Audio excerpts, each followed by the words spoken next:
Wanita ini menendang-nendang sebuah koper. Setiap kali koper digoyangkan, banyak koin emas bermunculan. Anak-anak muda ini pun berubah menjadi jutawan hanya dalam sehari. Yah, jutawan. Mereka mendapatkan kekayaan mereka dari pria ini. Pria ini secara ajaib memuntahkan koin emas tanpa henti. Diceritakan, suatu hari Justin tengah menunggu kopernya di korsel bagasi bandara. Hampir semua orang di bandara itu sudah pergi, tetapi Justin masih harus menunggu kopernya. Tak lama kemudian, sebuah koper akhirnya keluar dari korsel bagasi. Justin pun segera mengambil koper itu dan langsung pergi. Tapi saat korsel terus berputar, tampak beberapa potong pakaian dan barang-barang lainnya berhamburan di korsel bagasi. Lalu tampaklah sebuah koper hitam yang identik. Dalam perjalanan pulang, Justin tiba-tiba menerima panggilan video dari pacarnya, Carla. Carla berkata bahwa ia ingin putus dengan Justin. Ia juga berkata bahwa ia telah selingkuh dari Justin. Justin sangat sedih, tetapi ia tidak bisa berbuat apa-apa. Ia bahkan kesulitan membayar uang sekolah. Sesampainya di rumah, Justin yang sedih langsung duduk di sofa. Tiba-tiba, kopernya mengeluarkan suara. Justin merasa jika itu hanyalah lelucon temannya. Tiba-tiba, suara keluar dari koper lagi. Justin lalu membuka kopernya perlahan. Dan ia sangat terkejut. Seorang pria botak berada dalam posisi aneh, meringkuk di dalam koper itu. Justin lalu mengambil sebuah tongkat untuk berjaga-jaga. Untungnya, pria itu adalah manusia dan bukan sosok monster.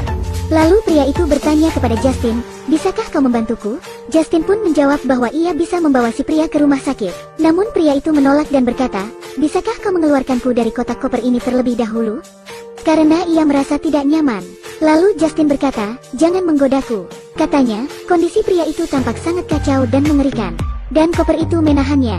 Jadi Justin tidak berani mengeluarkannya. Karena ia tidak ingin jika malah menyakiti si pria, dan terlebih lagi karena ia tidak punya uang jika harus membayar biaya rumah sakit. Tapi karena pria itu terus memohon, Justin pun akhirnya mau membantu. Tetapi saat ia menarik si pria itu berteriak kesakitan. Dan sebuah koin emas keluar dari mulut pria itu. Justin pun menatap si pria tak percaya. Lalu pria itu berkata bahwa jika Justin dapat mengeluarkannya, koin emas yang ia keluarkan dapat menjadi milik Justin sepenuhnya. Namun Justin langsung melihat sebuah kesempatan, dan ia ingin memanfaatkannya. Justin lalu segera memasukkan pria itu kembali ke dalam koper. Kemudian ia tidur. Keesokannya, Justin membawa koin emas yang didapatnya untuk membuktikan keasliannya. Tak disangka, koin emas itu bernilai $300. Akhirnya Justin memberitahu temannya, Alex, tentang koper itu. Di saat yang sama, Carla mendatangi rumah Justin untuk mengemasi barang-barangnya. Carla dan Alex pun akhirnya melihat pria di dalam koper. Awalnya, Carla hendak membantu pria di dalam koper itu keluar. Tapi saat ia melakukannya dengan paksa, pria itu tiba-tiba mengeluarkan beberapa koin emas. Alex lalu mengambil koin emas itu. Justin lalu memanggil Carla dan Alex. Ia berkata bahwa pria itu memang dapat mengeluarkan koin emas. Alex lalu berkata, "Mengapa kau buru-buru membiarkan ia keluar? Pria itu malah bisa menjadi tambang emas mereka." Kemudian Alex segera menendang koper itu menuruni tangga. Dan koin emas pun bermunculan dari dalam koper. Melihat itu, mereka semua langsung terkejut. Ketiga anak muda itu pun setuju untuk menahan koper itu selama 2 hari. Setelahnya, pria di dalam koper akan dibebaskan. Akhirnya, mulailah mereka menyiksa si pria di dalam koper. Mereka memakai perangkap tikus, pencabut gigi, dan banyak lagi. Mereka melakukan berbagai cara kejam. Karena semakin menyakitkan, mereka akan semakin memiliki banyak koin emas. Sampai akhirnya, mereka mulai tidak sabar dan tidak puas. Metodenya penyiksaan pun menjadi semakin kejam. Suatu kali, mereka hendak menyentrum pria di dalam koper itu dengan listrik tegangan tinggi. Namun saat melihat kondisi pria di dalam koper, Justin merasa cukup dan ia segera menghentikan teman-temannya. Karena apa yang akan mereka lakukan sudah di luar batas. Dan ia ingin segera mengeluarkan si pria di dalam koper. Namun teman-temannya sudah termakan rayuan iblis dan menjadi gelap mata. Carla bahkan menghancurkan ponsel Justin, kemudian memukul kepalanya. Karena Carla dan Alex masih ingin menghasilkan uang yang lebih banyak. Tanpa diduga, meski listrik bertegangan tinggi telah disetrumkan ke pria di dalam koper, si pria kali ini tidak memuntahkan koin emas. Sebaliknya, kabut hitam menyeruak keluar dari koper. Dan tiba-tiba, kabut itu berubah menjadi sosok monster. Kemudian 2 koper secara ajaib muncul entah dari mana. Selanjutnya, terdengarlah suara teriakan Carla dan Alex. Adegan lalu beralih memperlihatkan Justin yang tengah dirawat di rumah sakit. Ia selamat. Dan diperlihatkan, pria di dalam koper meninggalkannya sebuah catatan untuknya. Katanya, "Aku berharap kau cepat sembuh, kau luar biasa. Jika kau membutuhkan bantuan di kemudian hari, hubungi saja aku karena aku akan segera datang untuk membantu." Kisah ini memberitahu kita bahwa kita tidak boleh terlalu tamak, karena sesungguhnya ketamakan duniawi itu hanya akan memperbudak kita. dan membuat kita tidak pernah puas. Sekian ulasan film kali ini. Terima kasih sudah menonton. Si wanita ini datang ke ATM, menendang satu kali merusak besi tebal, dan dengan alami mengambil uang di dalam. Di jalan ketemu para preman, digoda dan dilecehkan. Wendy mengejek, "Jangan bilang, jika hebat datanglah sini." Seorang botak marah, datang dan jatuhkan Wendy, tapi segera dikontrol oleh Wendy. Orang lain datang ditampar terbang jauh 20 meter. Terus seorang ditendang terbang jauh 30 meter. Si botak diancam sampai bangun. Beberapa hari lalu, Wendy masih sebagai karyawan di restoran. Setiap hari sangat susah, begitu selama 5 tahun.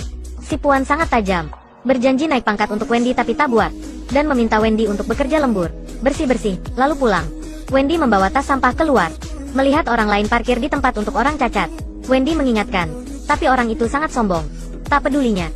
Waktu membuang sampah, ada seorang tunawisma minta makanan. Wendy bilang mungkin ada sesuatu, biarkan aku cari. Waktu itu si Puan keluar menghina Wendy, dan menghina orang tunawisma, mengusirnya.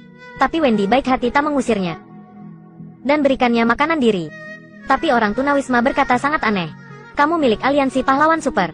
Wendy sangat heran, tak paham kata orang tunawisma. "Sedikit makanan tak usah memuji begitu ya." Di jalan ke rumah, Wendy terasa ada orang ikutinya. Segera memukulnya, ternyata adalah orang tunawisma tadi. Dia tanya Wendy, "Jenis obat biru itu kamu minum berapa lama?" Wendy merasa digila, berputar ingin pergi, tapi orang itu terus ikutinya. Katanya obat itu sedang menahan kekuatan gaibnya. Hanya henti minum, kekuatan gaib akan kembali. Setelah itu ingin menunjuk kekuatan gaib pada Wendy. Lewat pagar, lebar 2 tangan dan jatuh. Wendy takut melihat. Tapi tak terduga sebuah truk lewat ditambah 1 kali kecelakaan. Kali ini main besar ya. Wendy segera melaporkan polisi. Tapi tak terduga, hari berikutnya orang tunawisma sangat sehat menemuinya. Kali ini sebenarnya mengancam Wendy. Mungkin kata orang tunawisma itu benar. Bahkan bilang, "Kamu ingin tahu apa kekuatan gaibmu?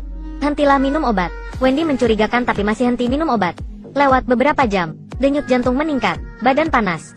Terasa ada sejenis kekuatan siap keluar. Besok pagi, Wendy tak bisa fokus, seluruh badan berkeringat dingin. Tersandung buat semuanya jatuh. Wendy marah rusakan baki. Dia ingin memperbaiki baki, pakai kekuatan gaib. Baki sudah menjadi tumpukan besi. Malangnya ditemukan Puan. Dia menghina Wendy, dan ingin kurangi gajinya. Wendy segera mengangkatnya. "Aku sudah lama menahanmu kan? Percayakah aku buatmu tak bisa melihat surya besok?" Si bocah ini dibully oleh anak lebih besar. Si rambut panjang pura-pura tendang bola, mengancam si bocah. Waktu itu ibunya adalah Wendy lewat, mengkritik mereka. Si anak ini nakal bilang kamu bisa buat apa? Wendy melihat sepeda di samping. Dengan mata kaget para anak, membuat sepeda menjadi tumpukan besi. Si bocah berteriak ingin bilang sama ayah. Kata Wendy, "Ayahmu datang juga tak berguna. Sampai di rumah main sepak bola sama anak, tak bisa kontrol kekuatan." Segera menendang bola ke jauh. Waktu bekerja melihat tempat parkir orang cacat ditempati, Wendy segera mendorong mobil itu keluar, buat si pemilik mobil tercengang. Waktu bekerja hanya perlu 1 tangan. Si Puan juga diancam jadi lebih baik. Segera naik pangkat untuk Wendy. Selesai kerja Wendy menemui orang tunawisma untuk tanya. Sebenarnya orang berkekuatan gaib begitu banyak. Kebanyakan ditangkap dan dipaksa minum obat. Dikunci di rumah sakit jiwa. Wendy ingin tahu jadi ke rumah sakit jiwa.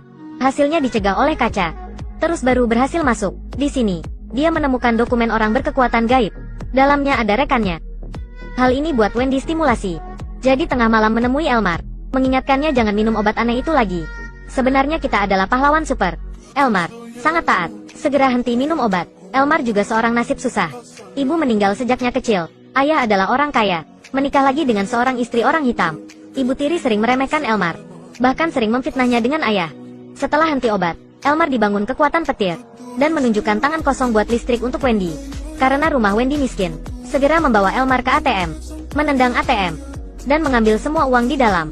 Setelah itu keduanya tak ke rumah, tapi ke warung bermain. Setelah itu buat masalah dengan seorang preman. Hasilnya Wendy menggoda mereka ke toilet. Di dalamnya mengajar mereka, sampai di rumah berbohong sama suami. Katanya bekerja lembur mendapat banyak uang, dan berikan suami uang. Wendy membawa Elmar ke tempat orang tunawisma. Mereka ada satu tujuan. Itulah ke rumah sakit menyelamatkan orang sesama.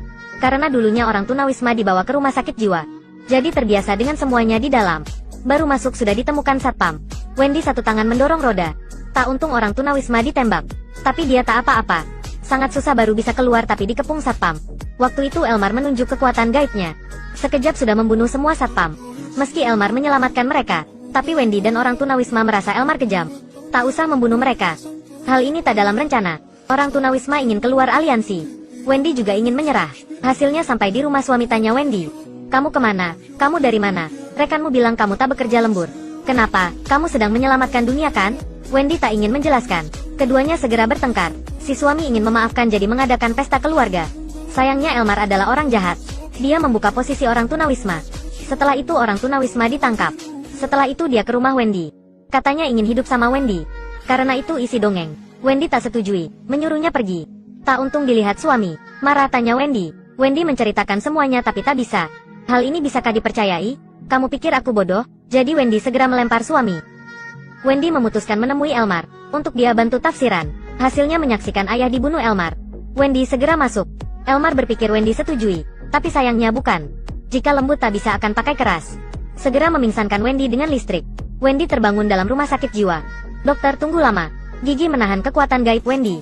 Karena waktu Wendy kecil, dikritik oleh kepala sekolah. Sudah membalik meja kepala sekolah. Begitu Wendy mulai minum obat, kekuatan gaib mulai hilang. Waktu itu, Elmar juga kunjungi Wendy. Berharap Wendy berpikir lagi. Tapi Wendy masih menolak. Elmar marah mematikan listrik seluruh kota. Dan menculik suami dan anak Wendy. Waktu itu semua pintu rumah sakit terbuka. Wendy segera berlari ke rumah tapi dicegah dokter. Waktu ditembak, orang tunawisma mencegah untuknya. Tak ada kekuatan gaib, dia tak bisa kontrol. Elmar pakai anak Wendy mengancamnya. Tak bersamaku akibat akan parah. Astaga tak bisa membawa anak jadi canda. Wendy memutuskan melawan Elmar. Sayangnya Wendy hilang kekuatan gaib jadi tak bisa menangnya. Tapi setelah Wendy disengetan listrik, obat di badan Wendy hilang manfaat. Memakai kaos tangan karet, satu tinjuan buat Elmar jatuh ke kolam. Elmar disengetan listrik dari badannya sampai matang. Setelah aman, suami memahami kesusahannya. Menyuruhnya lari diri. Wendy melihat suami dan anak. Dan hilang dalam gelap. Waktu itu, dokter membawa prajurit datang. Membawa mayat Elmar. Sekejap mata sudah 3 bulan. Wendy muncul lagi. Kali ini dia tak sendirian. Dalam film ini juga ada karakter jahat. Bahkan dokter ini juga bukan orang jahat. Hanya bantu mereka kontrol kekuatan gaib. Jika tak melakukan jahat dokter juga tak menangkap mereka. Sebaliknya kekuatan makin besar. Keserahkan makin banyak. Si lemah ketika ada kekuatan gaib akan balas dendam. Nyaman lakukan jahat. Dari orang biasa jadi pembunuh. Dari orang dibully jadi orang bully. Perubahan besar buat semuanya berpikir. Terima kasih sudah menonton.